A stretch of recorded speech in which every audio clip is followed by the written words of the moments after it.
Yeah. Yeah, pull it closer. How's that? Can you guys hear me? Oh, there it is. Don't turn it up too loud. Can you hear me now? Is it getting any better? I would start singing. Oh boy, what? That would be a real treat if I started singing right about then, wouldn't it? Matter of fact, I had to remember to turn it off when we started singing. I looked down and I said, oh, people are going to leave. We won't get more people. We're going to have fewer people. I started singing. So, and it's really kind of interesting that today, the lesson for the month, or I'll say the theme for the month, is grace. And especially since you've got two rookies in here today, we're grateful that we're surrounded by very gracious and accepting people in this community. So when I first started pondering this, and these themes, if you haven't noticed, for those of you that have been here every week and throughout the year as these things have unfolded, they've always been these big words. It's got a lot of stuff in it. And as I was pondering grace, I thought, well, I better go sit and meditate on this one. There's a lot in the essence of the word grace. And so what I would share with you today is what I garnered and gathered as 4 qualities of grace and 5 mysteries. And I'm going to start with something that I'm hoping I'll use the long quotes right at the beginning so y'all don't fall asleep on me, okay? Because this is a little heady, but I thought it really captured something very fundamental in here. That divine grace, and this is the scope of grace we're going to speak about today. There's the grace that we demonstrate as individuals. There's gracefulness. The most expansive is that divine grace, and it's a theological term that's used in many religions. And it's been defined as the divine influence which operates on humans to regenerate and sanctify. So it's kind of one of those recharging words.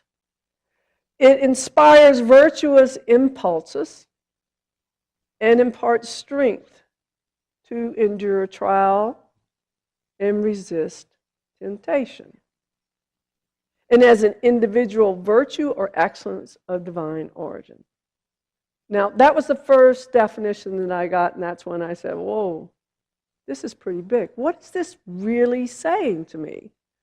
What is it that grace really offers?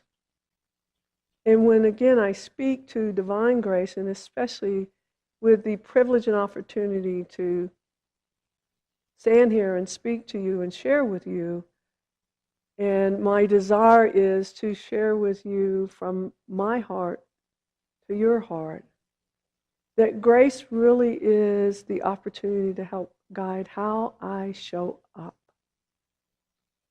And the most profound thing about divine grace is I don't have to ask for it. It's freely given. And the question is who is the giver? And in order to understand divine grace, we need to understand, well, who's given it? And so the Christian community would say, well, God gives it. Even when I ask the question, who is giving it, it personifies God. I don't know if any of you have ever heard a saying that says, we know we've cast God in our image when he hates the same people we do. So even using the name God, the term, the phrase God, and personifying God is limiting. So what I'd like for you to embrace for the scope of what I want to share, rather than referencing he, she, it, or anything that implies form, that it is divine presence that is the giver of grace. And Charles Fillmore described God, this divine presence, as the great creative principle in the universe. That divine presence is the presence of unconditional love. So there's a value of seeking the grace of divine presence, to being connected to that. And again, Charles Fillmore says to accept grace The unconditional love of this divine presence is to step into a world that is larger, deeper, richer, and fuller. Anybody want some of that? I think I'll have a piece of that myself. It's to step into the gift of the consciousness of unconditional love. So here's the first mystery. Grace is a gift of the consciousness of unconditional love. That grace is the awareness of the presence, the awareness of love that is unconditional. I like to move consciousness into and embrace the concept of awareness. And with awareness, to expand our awareness, it requires what grace implies, what unconditional love implies, is acceptance. And that acceptance begins with me. It's acceptance of me just as I am. Whether I'm debating with Kevin or is it you, is it me, or who's next? We'll get to these guys, okay?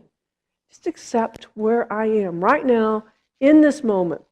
And Debbie and I had a conversation of what grace looks like in the physical. Have you ever met somebody, they walk in the room, it's like, wow.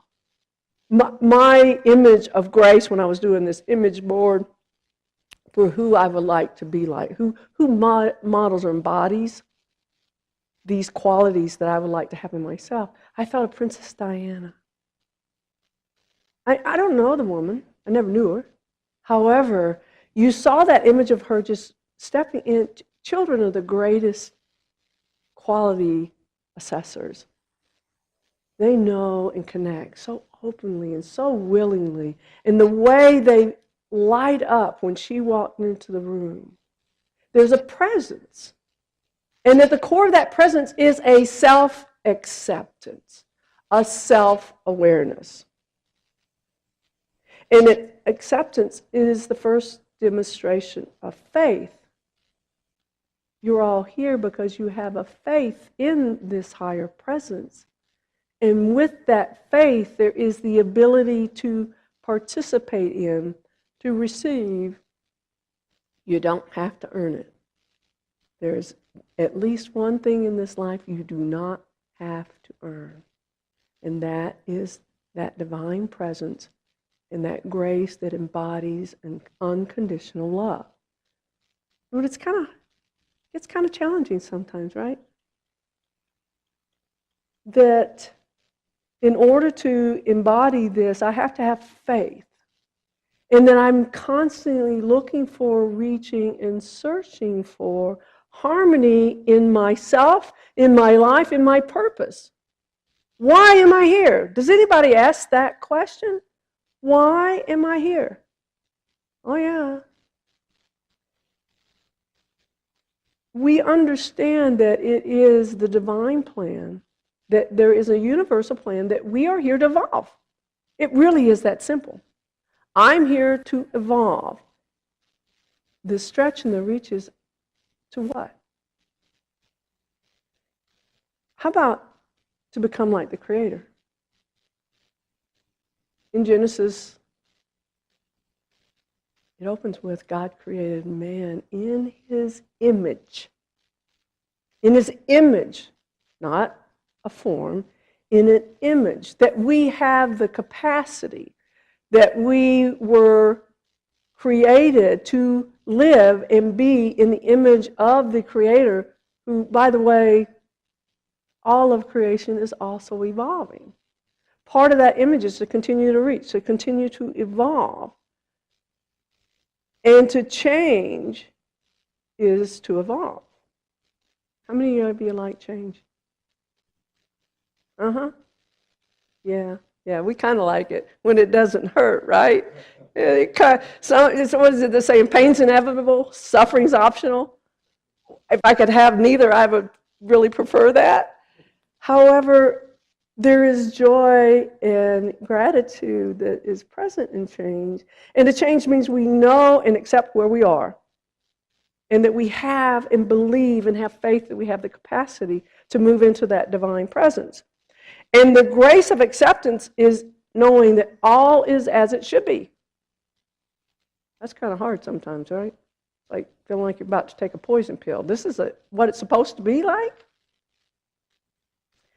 However, gratitude, being grateful for the moment, that's the attitude that opens your mind to truly know and experience grace. Start your day with, I'm grateful. End your day with, I'm grateful. That by itself can change your life. Matter of fact, people that give you these little time management things, there's something called best self.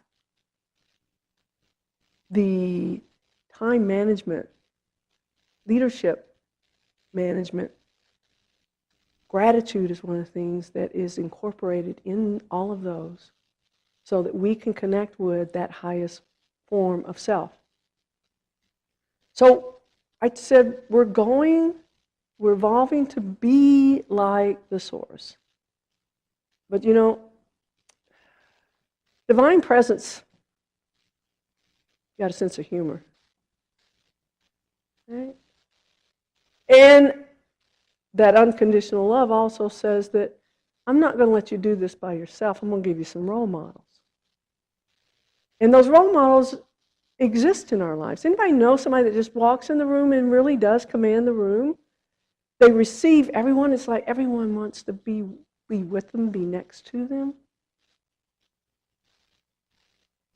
So this third mystery is when we strive to be like the Creator and have access to that divine grace, that we are in the presence of and have the capacity to accept unconditional love.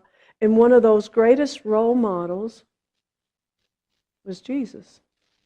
And there are many masters. We embrace all religions, all faiths, that capacity to be and to reach, that there are these ideal beings. Now, it's a little hard for me to reach to say I'm going to be like Jesus. Although there was books for kids that says, now what would Jesus do? That causes us to pause a second, doesn't it? So these role models, and in some religions they call them bodhisattvas, they're sent to help teach and encourage us to evolve into and be the highest me I can be in this life. As a matter of fact, if you are not who you really are, you're denying everyone the opportunity to truly know you. You're not doing anybody any favor. Matter of fact, if you got some things you really like and you really want, you're doing everybody a big favor by letting them know that. Matter of fact, you're doing them a big favor if you show up and say, I'm really in a crabby mood today. You better watch out. Right? It's a great way to start a meeting, right? Okay, let's check in first. Let's see where everybody's at before we get going, because we're going to talk about something tense. We want to know if somebody's in a bad mood. So there's this mystery that exists that says grace is the ultimate key required for spiritual realization. You got to love yourself. You got to love yourself unconditionally. Somebody asked, Jesus, what are the greatest commandments? He says, love the Lord your God with all your heart, with all your soul, with all your mind. However, the second of these is like unto it. Love your neighbor as yourself. That love thing just keeps showing up all over the place. And we think oftentimes that love is a state of being. I just gave you the answer. We think love is something that we do. It's something that we be. We be. As well as unconditional love, a state of being. Anybody hear the story about the man on the rooftop and floods going on? He crawls up on his roof and he's waiting for God, keeps praying for God to save him, right? I see a lot of heads nodding. I'll bore you with a couple of the elements of it, right? Somebody shows up holding on to a big log and says, come on, get on with it. And then he's like, no, that log don't look like it's going to last very long. Somebody shows up in a boat and he says, I don't know about it. I'm waiting, God's going to save me. And then they show up with a helicopter. And of course he goes to heaven and says, where were you? What was happening? Couldn't see. He couldn't see And that the capacity to see when grace is present, when we're in that unconditional love, sometimes who's the greatest love, most unconditional love that we have on this earth, that we see every day? I asked a friend, I says, do you believe in unconditional love? Do you believe that even you could love unconditionally? She says, there's no human that can love unconditionally. I said, how about a mother? How about a mom? The final mystery is that grace can only be seen with an open heart. It's a state of being, a state of mind that's forgiving and humble. What's the first thing a mom does when the kid's struggling? Sometimes they ask, what did I do wrong? A more powerful question is this, what can I do differently? And forgiveness is grace in action. We activate grace when we forgive. Humility sustains its presence.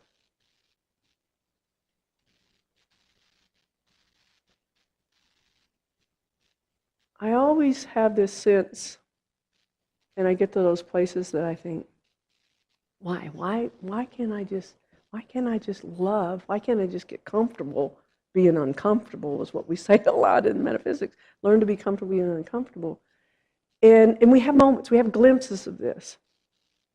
Enlightenment in light means I'm able to sustain it, to sustain the light. When we're able to be grateful, which is a quality of grace for all experiences, when we're able to find good in everyone and everything, when we forgive ourselves and others when we fall short, and when we practice humility, we can live in divine grace. We can reflect that image of divine grace. Mother Teresa said, not all of us can do great things. Every now and then I have these grand visions of myself of doing something great. But you know what? I'm okay with doing small things with great love. So to know and receive grace, we practice faith that it exists. We give gratitude for every moment that we experience it. That we build the capacity to forgive ourselves and others. And that we can be humble and create that state of accepting, loving presence. Anybody heard the Serenity Prayer? Serenity Prayer. Okay? Well, I got a special version of that for you. You ready for it?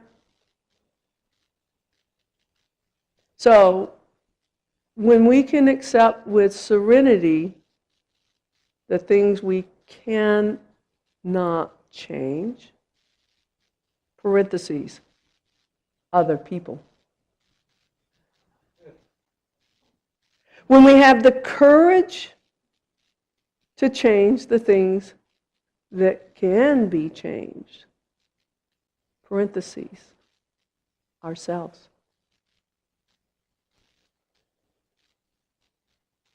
It will be the presence of divine grace that grants us the wisdom to distinguish one from the other. What's mine? What's yours? And indeed, when we can do that, we have arrived We have changed. We have evolved. We are the divine creation. We are living up to our divine birthright, which is to be like the Creator. So, there's one thing that we practice at the School of Metaphysics. And we have a little extra moment here that I'm going to ask you guys to do this. And what I want you to do is stand up and form a circle around the center chairs holding hands. So this is the action part of this. I want you to stand up, form a circle,